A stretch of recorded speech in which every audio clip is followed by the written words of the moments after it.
Free coffee? Yes, yes, it's amazing, so good. Aroma pa lang mga kaibigan, sobrang bango. Sarap.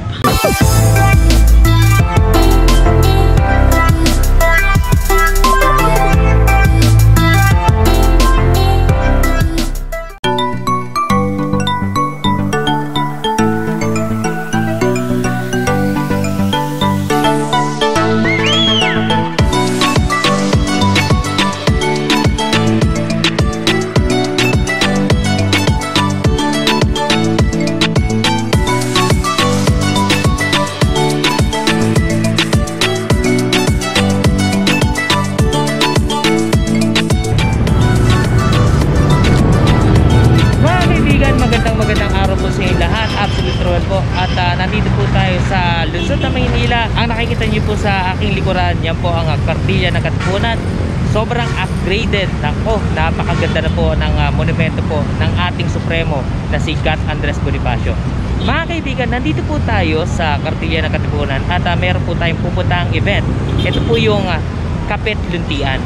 Kayo po ay mahilig sa kape at certified plantita ho kayo. Itong episode natin is swak na swak po sa inyo. Kaya tinawag na Kapit Luntian itong event na to mga kaibigan. Showcase po dito mga kaibigan yung best beans and brews ng local coffee farmers po natin. At the same time mga kaibigan, marami rin pong tinitinda rito mga halaman. Kaya mga kaibigan, pasok po tayo dun sa event na yon, Kapit Luntian, at saksihan po natin ang kung ano ang nasa loob. Tara mga kaibigan, samahan nyo ako. Tingnan nyo po ang ating Supremo na si Gat Andres Bonifacio. Yan po, napakaganda na po ng combination po ng kulay at lumitaw po yung imahe niya talaga dahil nga ho, bagong pintura po at ayan po, may mga lining of gold.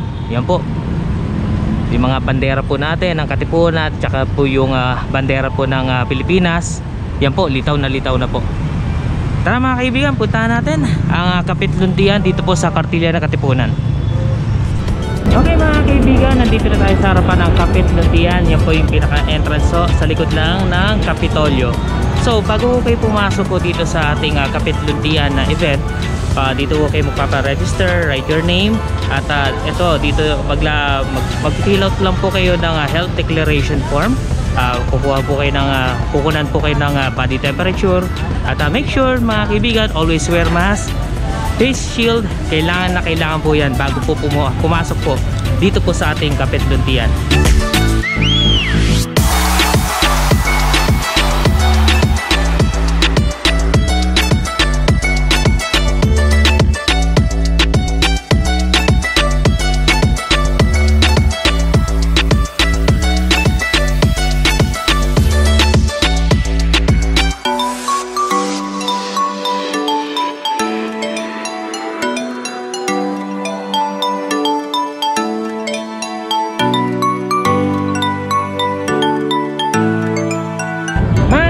Nandito na tayo sa loob ng Kapit Luntian. As you can see, sobrang dami po na binibenta ng coffee at saka may free coffee na rin mga kaibigan. At the same time, marami rin pong tinitindang mga flower. Maya po pupuntahan din po natin yan. For the meantime, may nakita ako rito mga bamboo bikes o yung bamboo bike. Actually ito mga kaibigan, na-feature na rin po natin sa last vlog po natin nung nagpunta tayo ng Intramuros sa Casa Manila.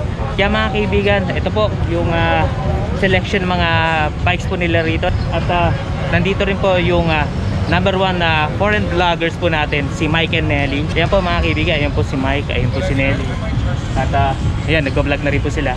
Pakita ko lang sa inyo kung ano po yung itsura ng mga bamboo bikes o yung mga bamboo bikes.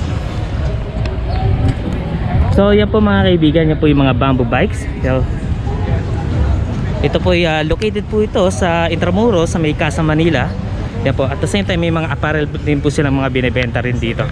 Hi sir, good afternoon sir. Bamboo bike sir, ito po yung located sa Casa Manila, tama ho ba ako? Ayan po.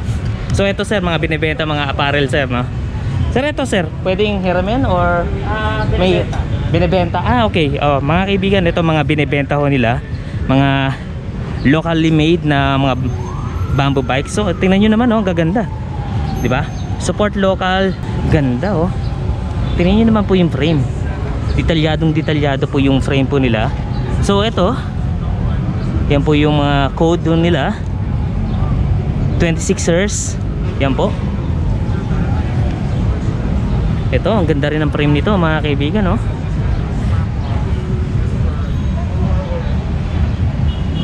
Yung pinakamura ng mountain bike po natin, sir, magkano po?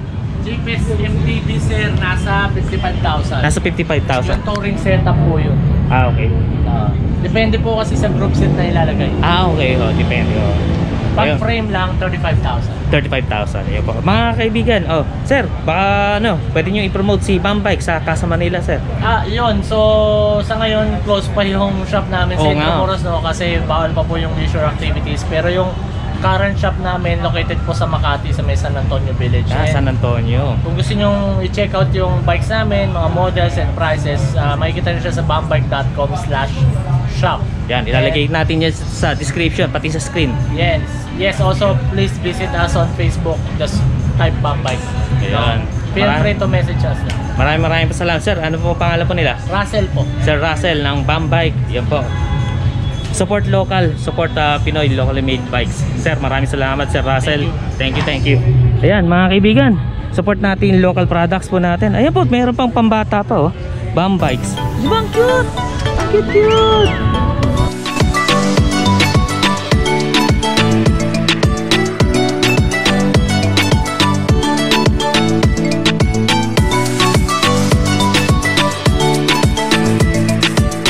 Sir, kamusta naman, sir, mga copy natin? Yes sir, okay naman po.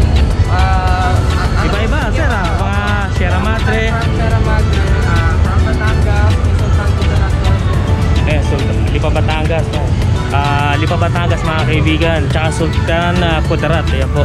At support local, yung mga local coffee farmers natin, support to natin, mga kaibigan. At may free coffee kayo? Yan po. Ayun, ano yung free coffee nyo, sir? Sir, meron po tayo dito Sierra Madre. Pa natin mga ka-absolute, mga kababayan ng Sierra Madre. So please support local coffee farmers natin dito sa Pilipinas. At yun po. Ayan si sir. Ano pangalan mo, sir? Darin po. Daryl. Yes sir. Ayan, Sir Daryl. Ayan, ginagawa ang ating Sierra Madre coffee. At yan ang ating Sierra Madre coffee. Free.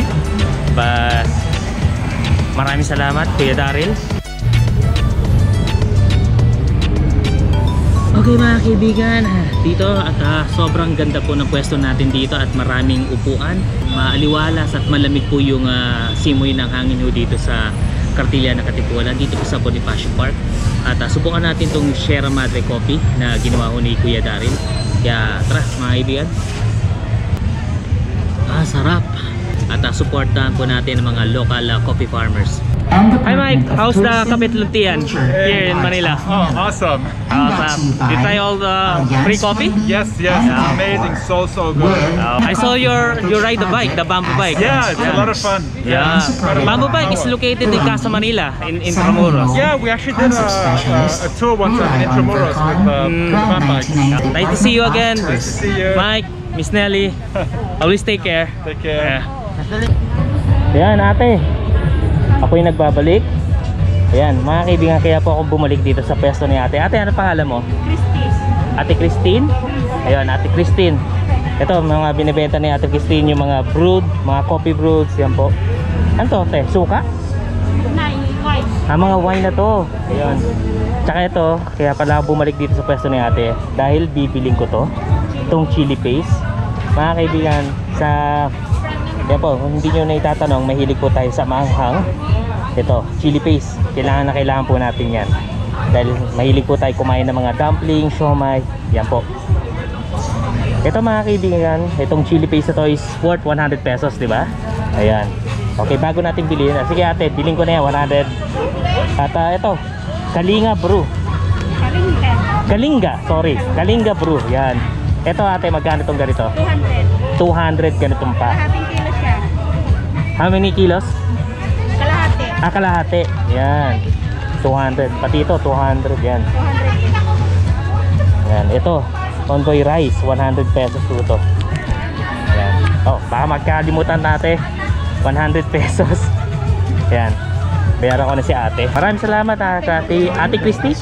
Ayan, Ate Christy. Puntahan nyo rin si Ate Christy rito kung gusto yung bumuli ng chili paste. Yan po, mga wines, mga coffee brews. Yan po. Maraming salamat ate. Mga kaibigan, maraming po salamat at sinamahan nyo po ako dito po sa Kapit Luntian event. Naku mga kaibigan, sa mga plantitas at saka sa mga kababayan po natin mahilig magkape, tamang-tama po itong event para sa inyo. Itong event na to, 4 days event mga kaibigan. Nag-start na po siya kahapon, November 26 up to November 30. Mga kaibigan, kung pupunta ho kayo, please magdala po kayo ng face mask, face shield, at observe nyo po ang social distancing. Kung nagustuhan nyo po itong video na to, please like, share, and comment down below po. Mga hindi pa po nakakapag-subscribe, please click nyo lang po yung subscribe button below and hit that notification bell para ma-notify po kayo sa mga susunod pong mga travel vlogs, history vlogs, and Manila updates. Hanggang sa muli mga kaibigan, kita-kits, always take care, magdala po kayo ng face mask, face shield, mag-sanitize po kayo, and God bless. Maraming po salamat. Lungsod ng Maynila.